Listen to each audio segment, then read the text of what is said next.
तो दोस्तों आज हम फिर से आपके लिए लेकर आए हैं देश दुनिया की सभी ताजा बड़ी खबरें फटाफट एक एक कर विस्तार से आज आपको बताएंगे। तो वीडियो को अंत तक जरूर देखें। दोस्तों वीडियो बनाने में हमें काफी मेहनत लगी है, तो वीडियो को दिल से लाइक कर दीजिए। दोस्तों पहली खबर में आपको बता दें कि CAA NRC के बाद अब मुसलमानों के खिलाफ भारत में एक और कानून लेकर आ रही है मोदी सरकार। मुसलमानों ने कानून आने से पहले विरोध का किया ऐलान, मोदी अमित शाह को झटका।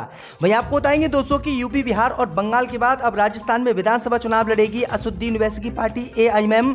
असदुद्दीन ओवैसी ने राजस्थान में किया ऐलान, भाजपा को झटका।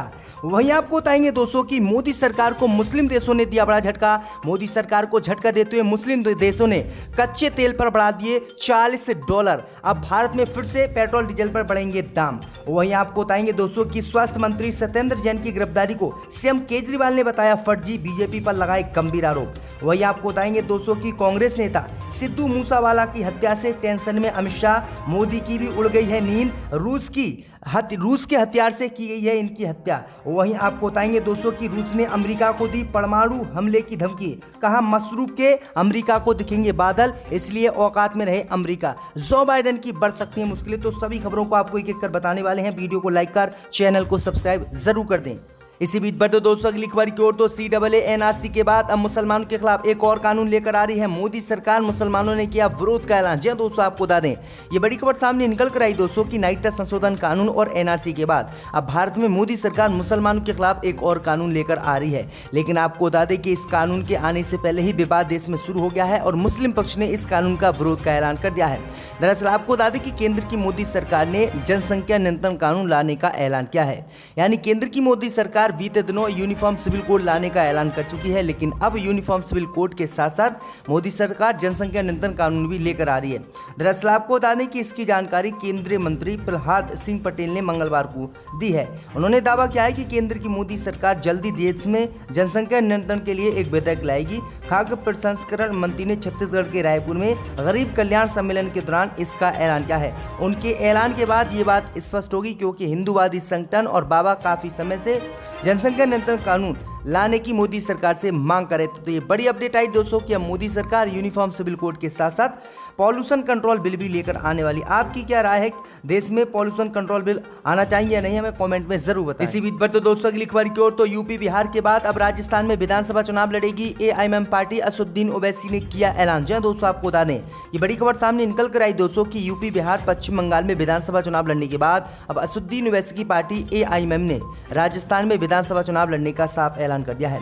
दरअसल आपको बता दें कि राजस्थान में 1.5 साल बाद विधानसभा चुनाव होने वाले हैं। चुनाव से ठीक पहले अब राजस्थान में AIMM भी चुनाव में ताल ठोकने वाली है। इसकी सुबह शुरू हो गई है। AIMM के प्रमुख असदुद्दीन ओवैसी ने मंगलवार को देर शाम अलवर के टप्पूकड़ा एक निजी कार्यक्रम में पहुंचे। यहां भारी संख्या में उनके समर्थकों की भीड़ भी देखी गई। ओवैसी ने ऐलान कर दिया कि अगले विधानसभा चुनाव में उनकी पार्टी पुरजोर तरीके से अपने उम्मीदवार राजस्थान में उतारेगी। उन्होंने कहा है कि हमने हमारी पार्टी के राजस्थान में कोर कमेटी बना दी है। ये कोर कमेटी जुलाई तक राजस्थान के हालातों पर रिपोर्ट करेगी। कमेटी अलग अलग जगह पर प्रोग्राम करेगी, जिसके बाद मैं खुद आऊँगा यहाँ पर और फिर मैं तय करूँगा कि कौन कौन और कितने लोगों को हमें विधानसभा में टिकट देना है। तो ये बड़ी अपडेट आई दोस्तों। असदुद्दीन ओवैसी ने राजस्थान में अब विधानसभा चुनाव लड़ने का ऐलान साफ कर दिया है। इसी बीच पर तो दोस्तों अगली खबर की ओर। तो यूरोप यूनियन के फैसले से मोदी सरकार को लगा बड़ा झटका। कच्चे तेल के दाम $120 के हुए पार। भारत में बढ़ेगी फिर से पेट्रोल डीजल की कीमतें। जी दोस्तों आपको बता दें ये बड़ी खबर सामने निकल कर आई दोस्तों कि कच्चे तेल को लेकर मोदी सरकार को मुस्लिम देशों से आज बड़ा झटका लगा है। दरअसल आपको बता दें कि यूरोप यूनियन ने रूस से आयात किए जाने वाले कच्चे तेल पर प्रतिबंध लगा दिया।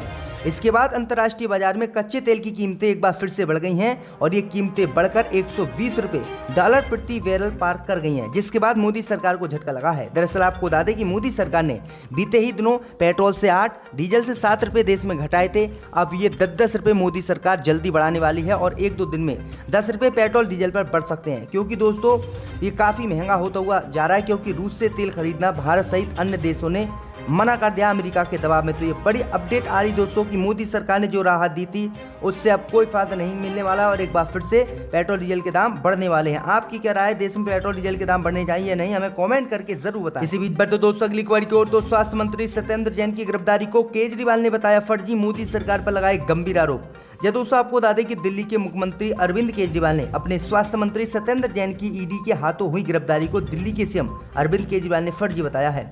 सत्येंद्र जैन की गिरफ्तारी पर मीडिया से बात करते हुए केजरीवाल ने कहा है कि ये पूरी तरह से फर्जी केस है। उन्होंने कहा है कि हमारी पार्टी सरकार दोनों ही कट्टर ईमानदार हैं। उन्होंने कहा है कि हम ना तो भ्रष्टाचार करते हैं और ना ही सहते हैं।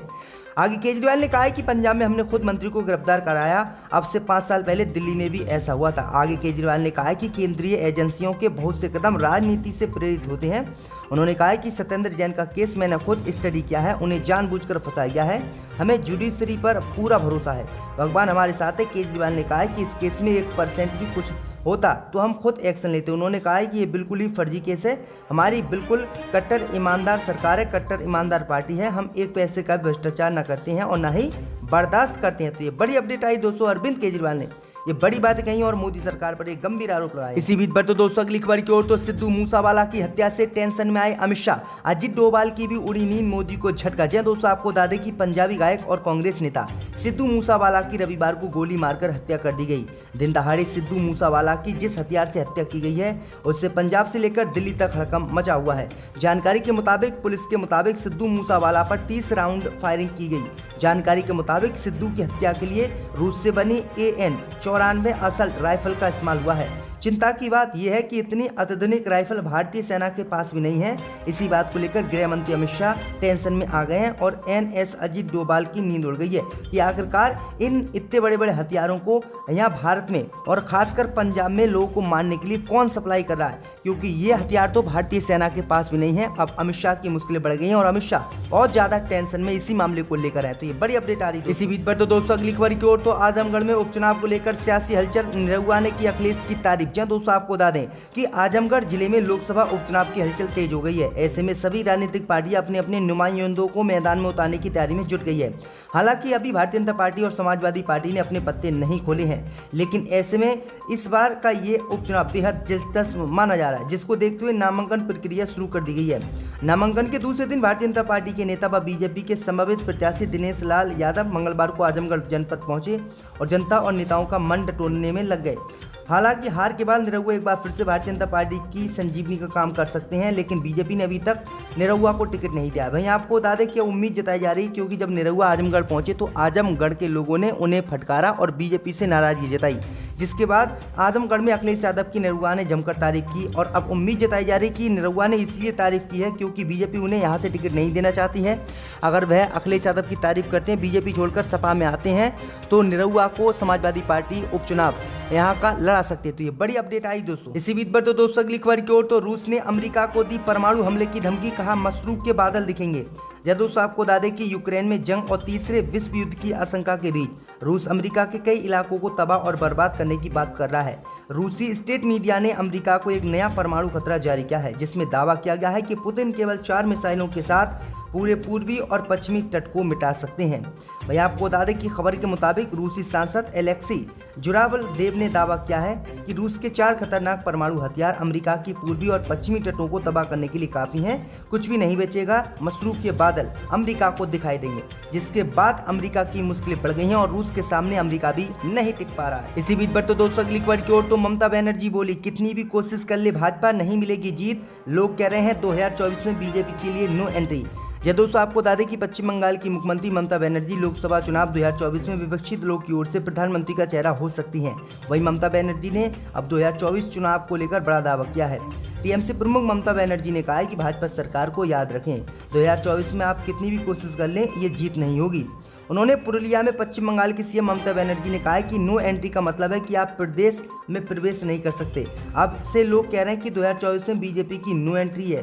वहीं ममता बनर्जी ने मोदी सरकार पर हमला और आरोप लगाया कि भाजपा सरकार ने नोटबंदी जैसे फैसले लेकर देश की अर्थव्यवस्था को दांव पर लगाया। टीएमसी प्रमुख ने यह भी आरोप लगाया है कि भाजपा विपक्ष को चुप कराने के लिए केंद्रीय सरकार केंद्रीय एजेंसियों का उपयोग कर रही है। तो ये बड़ी अपडेट आ रही है। इसी बीच पर तो दोस्तों अगली खबर की ओर तो कांग्रेस पार्टी ने केंद्र की मोदी सरकार पर साधा निशाना। राहुल गांधी बोले, नस्लीय शुद्धता नहीं, नौकरी की सुरक्षा चाहिए। जी दोस्तों आपको बता दें बड़ी खबर सामने निकल कर आई दोस्तों कि कांग्रेस ने संस्कृति मंत्रालय की नस्लीय शुद्धता का अध्ययन करने की योजना के दावे वाली एक खबर को लेकर केंद्र की मोदी सरकार पर निशाना साधा है। कांग्रेस ने कहा है कि इससे ज्यादा भयावह कुछ और नहीं हो सकता। इसके साथ ही राहुल ने इस मुद्दे पर ट्वीट भी किया है। कांग्रेस के इसके पूर्व अध्यक्ष राहुल गांधी ने एक अंग्रेजी अखबार की खबर का साझा करते हुए ट्वीट किया कि पिछली बार जब किसी देश ने नस्लीय शुद्धता का अध्ययन करने वाला संस्कृति मंत्रालय था तो उसका अंत अच्छा नहीं हुआ। प्रधानमंत्री जी, भारत नौकरी की सुरक्षा और आर्थिक समृद्धि चाहता है, ना कि नस्लीय शुद्धता।